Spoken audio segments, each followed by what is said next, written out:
आपका क्या नाम है बाबूजी? मेरा नाम रविंद्र सिंह हुआ। आप कहाँ के रहने वाले? बिहार के। तब तो आपको राजनीति का सब पता रहता होगा। क्यों? बिहार और यूपी के आदमी सियासत न जाने तो फिर क्या जाने। अच्छा, तो हमसे क्या जानना चाहते हैं, सुनना चाहते हैं? आप दिल्ली में ही रहते? नहीं, मैं दिल्ली एम्स में अपने इलाज के सिलसिले में आया। तो अभी तबीयत ठीक है? बिल्कुल। अच्छा, मैं तो लोगों से राय लेता रहता हूँ बाबूजी। ये हरियाणा की हिंसा पे तो जो बात हुई हुई देश में, ये तो किसी भी सरकार, किसी भी समाज के माथे पर कलंक है कि कहीं भी कम्युनल वायलेंस हो जाए, चाहे यहाँ हो चाहे पेरिस में हो। दुनिया भर की बात मैं कर रहा हूँ। तो आप ये बताइए कि गांव देहात, आप गांव में रहते हैं? बिल्कुल। बिल्कुल। गांव देहात में आजकल के सियासी माहौल को लेके क्या चर्चा है, पहली बात ये। और ये 2024 को लेके जो इंडिया बना है उसमें पूरे देश की निगाहें बिहार पे भी लगी हैं, तो जरा इसके बारे में बताइए। देखिए भाई साहब, पूरे जो सामाजिक व्यवस्था है और हमारे देश की जो संस्कृति है, गंगा जमुनी संस्कृति, और उसमें कोई सांप्रदायिक टकराव नहीं है। हमारी संस्कृति में मिल्लत है, भाईचारा है, प्यार और मोहब्बत है। लेकिन राजनीति इसके जड़ में है, जो धर्म को धर्म के दायरे में नहीं बल्कि उसको सांप्रदायिक मोड़ दे रहा है। ये 24 का चुनाव को देख करके, अभी तो ये शुरुआत हुआ है, मणिपुर प्रयोग हुआ है, कभी गोधरा में प्रयोग हुआ था, तो पूरे देश के पैमाने पर सत्ता द्वारा प्रायोजित ये आतंकवाद है। ये दंगे जो हो रहे हैं इसलिए कि दंगे होंगे तब उनकी वोटों की बरसात होगी उनके हित में, यही बात है।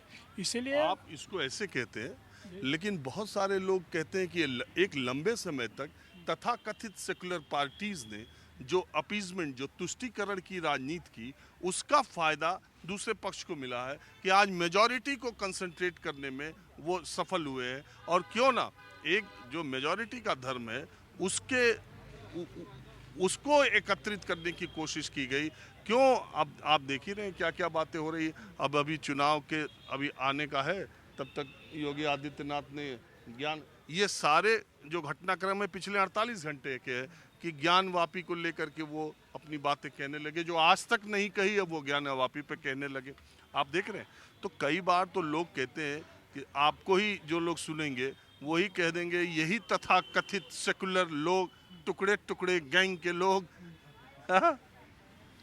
देखिए, कौन सेकुलर है और कौन कॉम्युनल है बड़ा मुश्किल है। कौन सेकुलर है और कौन कॉम्युनल है, आज उस तरफ है तो कॉम्युनल है, इस तरफ चला आया तो सेकुलर हो गया। वस्तुतः धर्म और सांप्रदायिक राजनीति का जो घोल मट्ठा कर रहा हो, चाहे उस पक्ष का हो चाहे इस पक्ष का हो, धर्म और राजनीति को जो घोल मट्ठा करे वह देश हित में नहीं है, न वो समाज हित में है और न वो स्वस्थ राजनीति के पक्ष में है। तो ये घोल मट्ठा वाले जो लोग हैं, जो इधर चले आए तो सेकुलर हो गए और उस पक्ष में तो कॉम्युनल थे, वस्तुतः ये परिभाषा नहीं है। बिल्कुल आप सही कह रहे हैं। दूसरी बात ये भी कि हमारे साथ राम रहीम है तो तुम संत हैं, और दूसरे तरफ चला गया अपराधी, दुराचारी, कुकर्मी, तो अपराधी है। राम रहीम को पैरोल मिलने में टाइम नहीं लगता। बिल्कुल नहीं। ब्रजभूषण शरण की गिरफ्तारी हो, जेल जाए कि बेल, पुलिस खुद ही जज से कह रही है आप ही फैसला कर लो कि आप जेल दोगे कि बेल, हमारा कुछ नहीं कहना है। दूसरी तरफ जो लोग हैं वो जब जेल में जा रहे हैं, पुलिस उनका कह रही है ये गवाहों को प्रभावित कर देंगे, वो ऐसी जगह पे इनको बेल नहीं मिलनी चाहिए। लेकिन ब्रजभूषण शरण के केस में अदालत में ही पुलिस कह रही है आप चाहे जो फैसला लीजिएगा। तो अब तक तो भाई साहब सुनते थे कि अपराधियों को संरक्षण मिलता है, अपराध का राजनीतिकरण हो रहा है। यहाँ तो खुद अपराधी हिमसेल्फ इन पावर। अच्छा, आप बिहार के हैं ना? बिल्कुल। तो ये आनंद मोहन सिंह को जो रिहा कर दिया नीतीश और तेजस्वी सरकार ने वोटों की खातिर और 2024 की खातिर, उनके ऊपर भी एक डीएम की हत्या का आरोप है और उनको छोड़ दिया। ये क्या है? ये अपराधियों का संरक्षण नहीं है? बिल्कुल बिल्कुल बिल्कुल। राजनीति को, अपराधियों को, माफियाओं को, भ्रष्टाचारियों को संरक्षण देने में कोई किसी से थोड़े कम है, कोई कम नहीं है। वो चाहे उस मामला में नीतीश कुमार हो, चाहे लालू प्रसाद हो, चाहे रामविलास पासवान हो, ये सब अपने अपने हिसाब से संचालित हो रहे हैं। मांझी जी उधर हैं तो सेकुलर है, सेकुलर हैं, इधर आए तो कम्युनल कम्युनल हैं। पासवान जी उधर जाए तो सेकुलर है, हाँ। इधर आए तो कम्युनल है। ओम प्रकाश राजभर उधर जाए तो सेकुलर है, इधर आए तो कम्युनल है। और वस्तुतः मेरी अजीत पवार इधर आ गए तो कम्युनल है, शरद पवार उधर है तो सेकुलर है। जब शिवसेना जैसी पार्टी जब कांग्रेस के साथ चली जाए तो वो सेकुलर है, बीजेपी के साथ रहे तो कम्युनल है। अरे सब खाली गद्दी का खेल है और कुछ नहीं। हाँ, तो गद्दी लोकतंत्र है तो गद्दी रहेगी ही। लोकतंत्र है, डेमोक्रेसी है, तो निश्चित तौर पर वो रहेगी ही। अच्छा, आपकी तबीयत खराब है और लंबी नहीं, बात, बिल्कुल मेरी तबीयत ठीक है।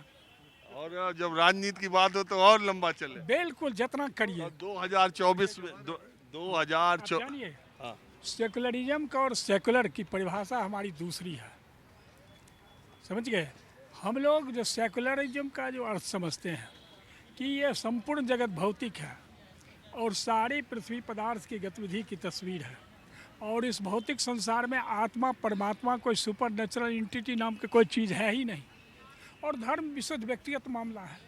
हम मंदिर में जाए, चाहे मस्जिद में जाए, चाहे गुरुद्वारा में है। राजनीति को इससे अपने को परहेज करनी चाहिए।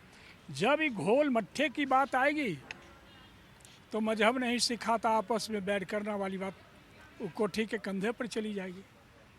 इसीलिए ये पूरे जो लेकिन मैं आपको एक बात बताऊं बाबूजी, अभी जब दिल्ली विश्वविद्यालय में कोर्स को निकालने की बात थी, समझ रहे, तो उनको इकबाल को कोर्स से बाहर निकाल दिया। और अभी जब विपक्ष ने इंडिया नाम रखा अपने गठबंधन का, तो उन्हीं की लाइनों को लिख रहे हैं, सारे जहां से अच्छा हिंदुस्तान हमारा। बीजेपी के नेता उन्हीं इकबाल की लाइनों को लिखने लगे, ट्वीट करने लगे और कोर्स से निकाल दिया। तो उस फॉर्म को मिटा देंगे, रूप को मिटा देंगे, और जो सार वस्तु जो उनके लायक है उसको इस्तेमाल करेंगे। लेकिन दूसरी तरफ वाले भी कम हैं। बिल्कुल नहीं है। दूसरी तरफ वाले भी जब उनको बात पीएफआई की होती है तो बजरंग दल को जानबूझ के ले आते हैं कि बजरंग दल पीएफआई को बजरंग दल पर बैन करेंगे। दूसरी तरफ वाले कम है। नहीं, कम क्यों रहेंगे? लेकिन फ़र्क है, हिंदू सांप्रदायिकता जो है सबसे ज़्यादा खतरनाक है।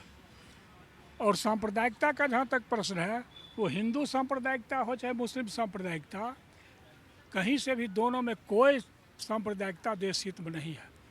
देखिए, कई बार विचारक ये कहते हैं कि किसी भी देश का की मेजॉरिटी का रेडिकलाइजेशन बहुत खतरनाक है। मेजॉरिटी का रेडिकलाइजेशन खतरनाक माना जाता है, और जिस देश में माइनॉरिटी सुरक्षित रहती है या उसकी सहभागिता ज़्यादा रहती है, लोकतंत्र का रूप सबसे ज़्यादा अच्छा वहाँ का माना जाता है। ये एक सिद्धांत के तौर पर बात है। हकीकत क्या है और वोट बैंक क्या है ये आप भी जानते हैं। आज की चर्चा कुछ इस तरह से चली, मुझे तो मालूम नहीं था कि यहाँ शुरुआत में। वैसे बाबूजी आप करते क्या? मैं पॉलिटिकल एक्टिविस्ट हूँ। 24 में क्या उम्मीद लग रही है? अब मैं तो भविष्यवाणी नहीं कर सकता। जहाँ मीडिया उनके जेब लेकिन में है, मुझे जहाँ मीडिया उनके जेब में है, और पूरा कारपोरेट का मतलब जो बैंक। अच्छा, मैं यहाँ आया, आप लोग ऐसे बैठे कुछ कागज पत्तर देख रहे थे, लेकिन आप बातचीत में, तो अब मुझे जितनी बातचीत से पता चला, ऐसा लगता है कि आप सोशलिस्ट पृष्ठभूमि के व्यक्ति रहे हैं। हाँ, सोशलिस्ट कहिए, कम्युनिस्ट कहिए, जो कहिए।